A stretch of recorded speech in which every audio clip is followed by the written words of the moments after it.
Ooh, ooh, the New Year's Eve we hit the town. The day we tore the goalposts down. We will have these moments to remember.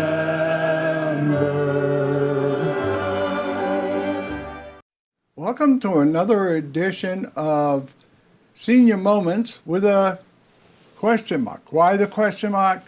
Well, we really don't have senior moments. We have intellectual pauses.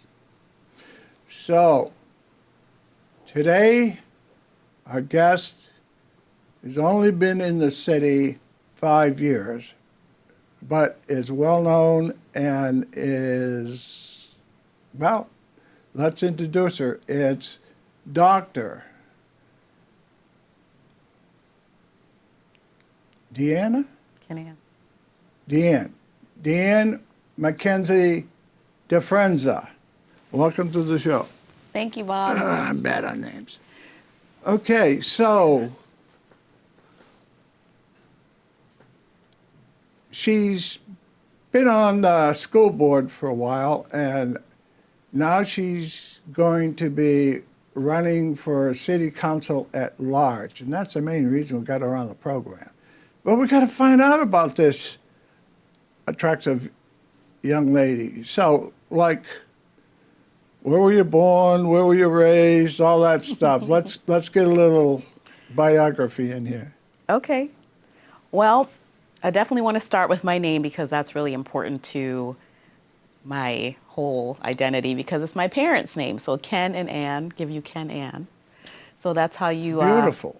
Get my first name. So Kenann McKenzie-DeFranza. I was born in Georgetown, Guyana, which is in South America. And we are the only English-speaking country in South America, so we're often placed with the other parts of the Caribbean that are English-speaking. Either Spanish or in Portugal, it's, Yep. in Brazil, it's Portuguese. Yep. Yep. And I actually know that it's not common knowledge that Guyana actually has 3 Guyanas. So there's a Dutch Guyana, a British Guyana, and a French Guyana. I'm from British Guyana.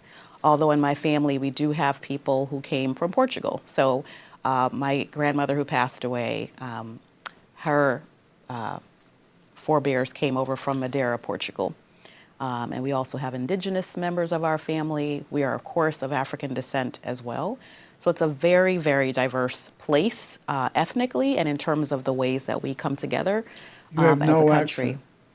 accent. It depends, right? If I'm talking to someone, excited. yeah, if I'm excited or if I'm talking to someone from the region, or Right. certainly when I visit the Caribbean, which I try to do every year if I can, it just happens. It just naturally happens, which I really have fun with. And sometimes I will do it on purpose to make a point with my kids that I feel like I can only emphasize when I have an accent. Like there's certain words I can't really switch over to communicate the same way. So I'm pretty immersed in my culture as well. All right, I got a good one for you. Yes. They're getting a little frisky. So you're sitting down and say, there's just one thing I want to get straight. As your mother and your father, we may not be always right, but we're never wrong. You like that one? That's funny. I had that one thrown at me my first day at St. John's Prep, Brother Phelan. And he comes in, walks up in front of the class. He says, "Gentlemen, there's just one thing I want to get straight the first day. I may not be always right, but I am never wrong." He was an expert at using the ruler. He was an expert at pulling your head back. Those were, see, at the prep, you could do all that stuff. Oh, boy. But I got a phenomenal education. All right, so you left. Yes. And you went. I left Guyana and I went to Brooklyn, New York. Whoa. Yes. What a culture shock. There were a lot of things about it that were shocking. I have to say one of my more shocking memories was the first time I saw and played in the snow, because I knew it was cold, but it's different to know it's cold. Another thing to jam your fingers in it and try to make snowballs without gloves because you don't realize how cold it Right. is. I will never forget how my hands hurt so badly.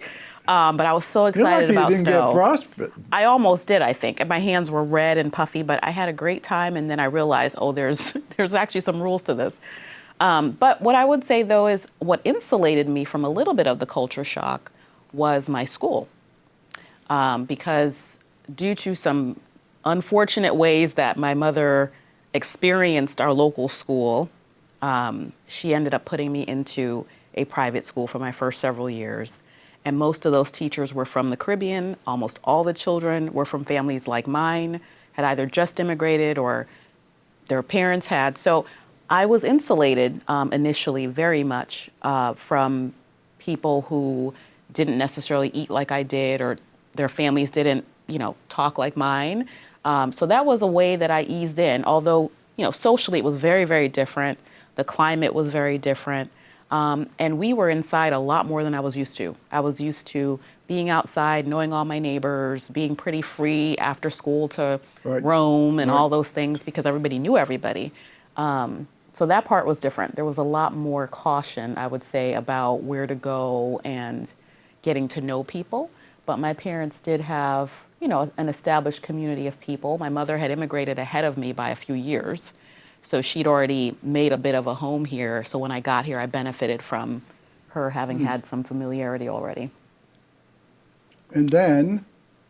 So then, the decision was to leave New York City for a bit. I think they wanted to feel like they had good options for schools and housing and all of that, and to be able to afford it. So we moved to upstate New York. I was in Rochester for several years until the end of 9th grade. I absolutely loved it. I loved the diversity. I loved the fact that my neighbors were outside and about. We interacted pretty easily with different groups of people. And we still had a Caribbean community in Rochester that we had friendships with. So that was definitely a very happy part of my childhood. And, we moved again, not because I think we didn't like Rochester, but we did miss being closer to our extended family, which at this point were mostly in New York City. So we did come back to New York City, where I finished up high school. Started out high school in Brooklyn for a few months. That left a major impression on me, because by now I've been to several schools. I've been to a small private school in Brooklyn, then public school in Rochester, public school in Brooklyn for high school for a little bit. I was shocked at the disparities, just absolutely floored. And definitely a plus. Yes, definitely. But wouldn't trade it for anything. But I have to say I had some pretty scary moments. And then I finished my high school education in Long Island, where my parents still live. Dramatically different landscape in terms of resources and experiences. Wouldn't trade that either, but also had, some experiences that really taught me about the differences that people are experiencing in our public education system. And that's what drove me to be really curious about how we can address the disparities, right? But also with the realities of where people are located, what resources we have, et cetera. But those were really impressionable years for me, specifically on thinking about my own education, how I was fortunate in many instances, And off to what I saw. college? And I went off to Cornell after that. Cornell University. My brother graduated from Cornell. My Go Big brother Red. was a high school All-American football player. Okay. Played at Beverly. Okay. And he had offers from all over the country, and picked Cornell because he wanted a hotel administration. Yeah. Came back great to hotel New school. England and established over 30 restaurants.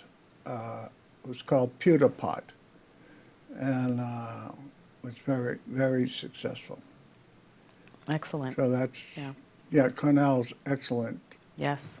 I pitched against Cornell. Oh, how'd you do? I had them shut out for 7 innings, and it was like 30 degrees. Ooh. It was our first game. And coach didn't want to wreck my arm, so he took me out, and we ended up losing 2-1. Then the coach says to me, "See that guy over there with a straw hat? The scouts always had a straw hat, pleated sport coat. They had their stopwatch and their clipboard. That's all they had back then." So I went over to talk to him. He was from the Braves, and we were talking, and he said he signed Hank Aaron. I said, "That's phenomenal." He says, "Well, it's all right, but in the same game I missed Ernie Banks." Ernie Banks was a tremendous shortstop for the Chicago Cubs. And but I elected not to sign with the Braves because there was no money back in the day, which that was 1964. Wow. Dating myself. Okay, so after Cornell, we got to move this thing along. Well, I went to Cornell, really great experiences there, deepened my knowledge, particularly of the U.S. context. And your major I was a major in Africana Studies. Never heard of them. Africana Studies essentially is a way that you can study any aspect of the African diaspora. So some of us focus on the African continent. I focused on African American history, culture, and it also includes the global discussions around politics, education, policy in the U.S. context. Right. So really awesome experience. And then I went on to UVA because I really wanted to look at education, got my master's in education there, started to do some work in D.C. in policy, loved it, but really— Charlottesville is amazing. Charlottesville is beautiful. It was just 1 year because I wanted to power through it. And then after working for several years, including at Georgetown, I went on to do my doctorate at Columbia University Teachers College. So immersed myself for many years in policy, organizational leadership, that kind of thing, but continued working in the community so that it had a realistic implementation aspect of it. And I would repeat all of those experiences because I learned so much about myself, but most importantly, other people, contexts, and situations. So it was a really great experience. So what brought you to our stomping grounds, Tacoma, Maryland, Tacoma Park? Yeah, I stayed in Maryland because I loved the area so much. I commuted to Columbia while I was in Maryland. So I never fully moved. I was there for my residency, but my kids were born in Maryland. I loved Maryland. I still love Maryland. Made many friends there. And that's why I stayed. So I, worked at Georgetown You were and a lot of other surrounded by places. the University of Maryland, Yep. Catholic University, Yep. George Washington University, Georgetown. You were in heaven. Education heaven. Yep. Yeah. It's a tough place to beat if you're a policy wonk like me. But I do like the idea of being really hands-on. I love different places and contexts, and Columbia offered that.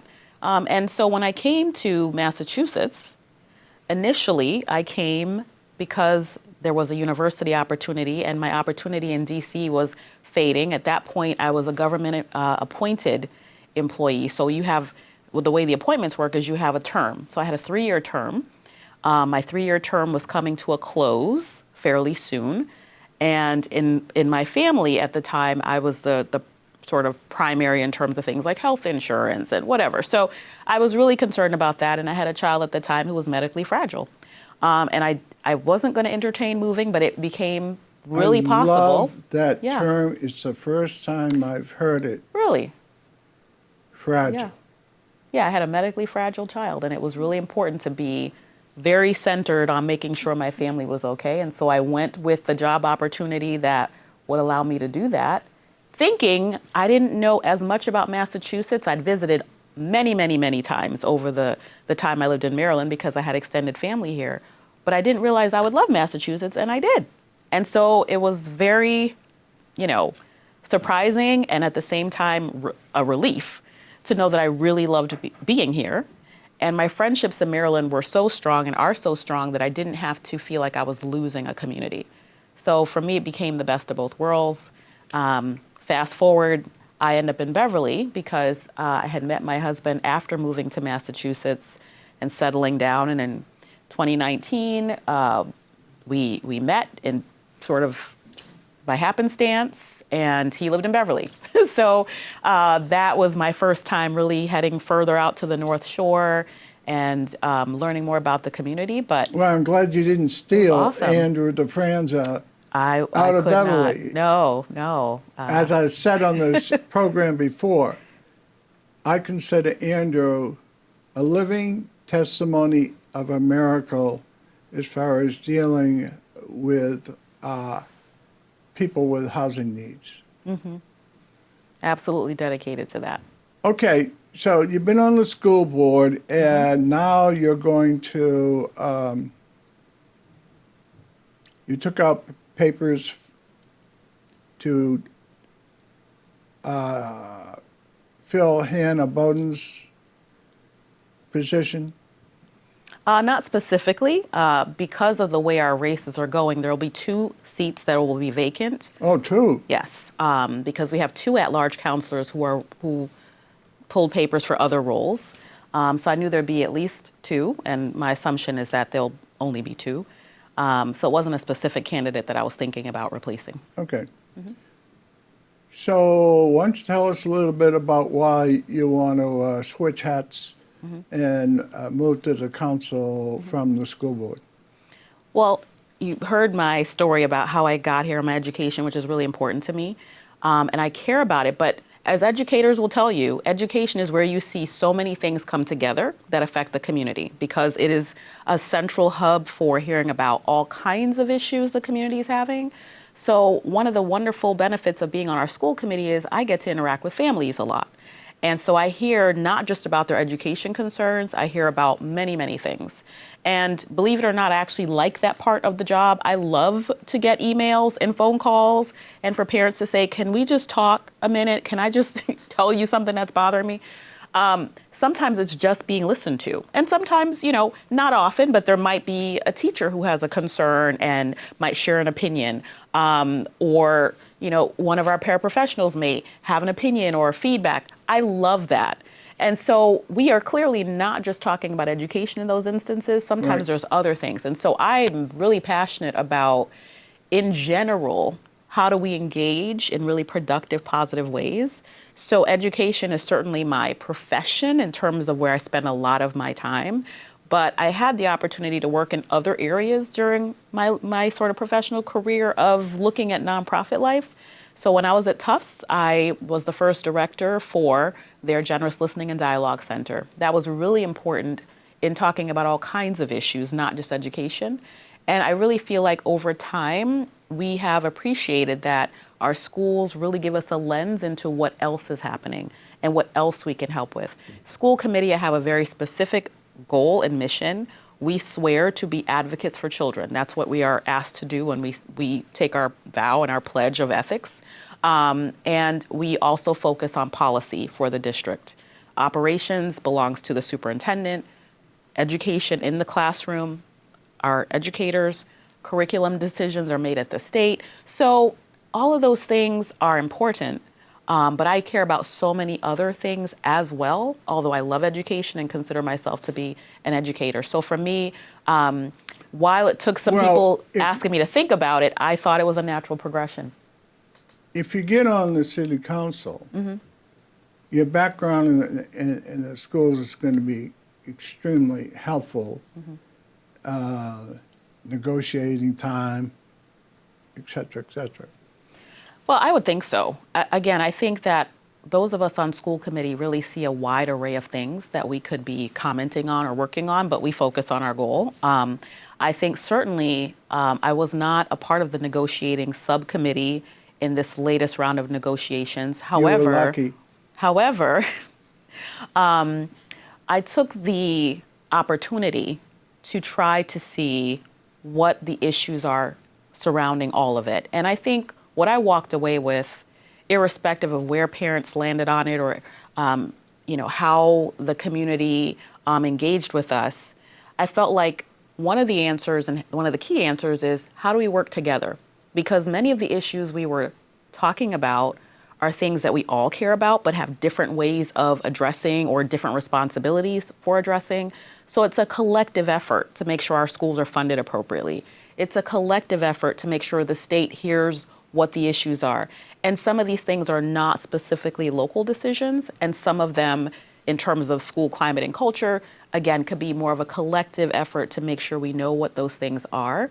But we do have to make sure we are not stepping on toes in terms of who is responsible or who needs to report out on certain things. But I think ultimately, though, we love our community, right? And I think with that being the focal point, there's a lot we can do together. And so I think certainly having that in the background is helpful, because you can think about, okay, what do I want to make sure we do differently as a community when I've seen what some things looked like that were less productive, and what were the things that were more productive? And then how do we bring that to the council in terms of that hindsight? And so I think that certainly, like you said, I think that experience is going to be helpful, but it's also my inclination to always think about how people can work together versus, in an adversarial way. You still going to be able to do your role? I think you're still president of NAACP? Mm-hmm. Yes, so I am president of our North Shore NAACP. And so the way that we function during election processes, so as I'm a candidate, my vice president, who is our first vice president, would be delegated whatever I cannot do. And so we try to be a nonpartisan group. So that means we wouldn't want for me to seem like I'm speaking for both organizations. So the vice president would be the one doing most of that role until hopefully I'm elected. But we don't have any prohibition or concerns about members of the NAACP being in a role as an elected official and serving as the branch president. So I do intend to complete my term doing that. And also, I've been on school committee this entire time, either as the branch president or a vice president. So I think that, the NAACP is happy to have members be politically very engaged. But when we're campaigning, we have to make sure that the work of the branch does not fall to the side. So we do call on our executive committee, and we do step back to make sure that happens. I used to drive by the headquarters in Maryland, just on the west side of Baltimore. Yep. And off of the main road, there's a drive back a ways, and there it is. It's just, I must have driven by the headquarters hundreds of times. Because while I was at the university, I basically, after I finished my doctoral work, I opened up an indoor tennis club in Columbia, Maryland. Oh my goodness. And I was also That's awesome. The tennis coach for the men and women tennis teams at UMBC. You never told me what your doctorate is in, Bob. Is it? Special populations. Okay. Yeah, and more specifically, adapted physical education. That is really awesome. That's so commendable. I love that. Yeah, my first teaching position was in Harrisburg, Pennsylvania.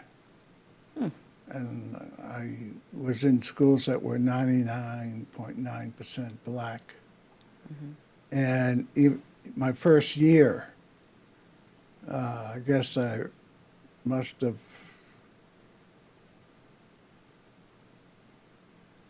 well, anyway, I was asked to be on the negotiating team for the teachers my first year. So I won't go into some of the things I ran into there. Right. So, anything else you'd like to say? I just want to thank you for inviting me. It was random bumping into where we got to connect at Rotary, but I really appreciate you having me here. Yeah, she's to a talk a little fellow bit about what we're doing. Rotarian. Yes, love Rotary. So yeah, Yeah, she thank comes you. prancing in there with Andrew. Always late. Always late. Because I'm coming from campus. I have my other grown-up students to tend to. Right. Yeah, she's time management's got to be something else for you. Well, yeah, I try to make Rotary when I can. I had a teaching schedule shift, so my teachers would appreciate this. Sometimes your schedule is determined by when students need to be in classes. And so I'm actually really enjoying teaching. I have undergraduates this semester, and usually I taught graduate school. So undergrads take courses during the day, and so I had to adjust. But I love when I can get to Rotary when I can. Well, it's great to have you, and good luck on your campaigning. Yes, thank you so much. Thank you. Appreciate you having me. All right, that's it. Another edition of Senior Moments with a question mark. Have a great day, and make sure you follow all the candidates running for office. Thank you. Till next time.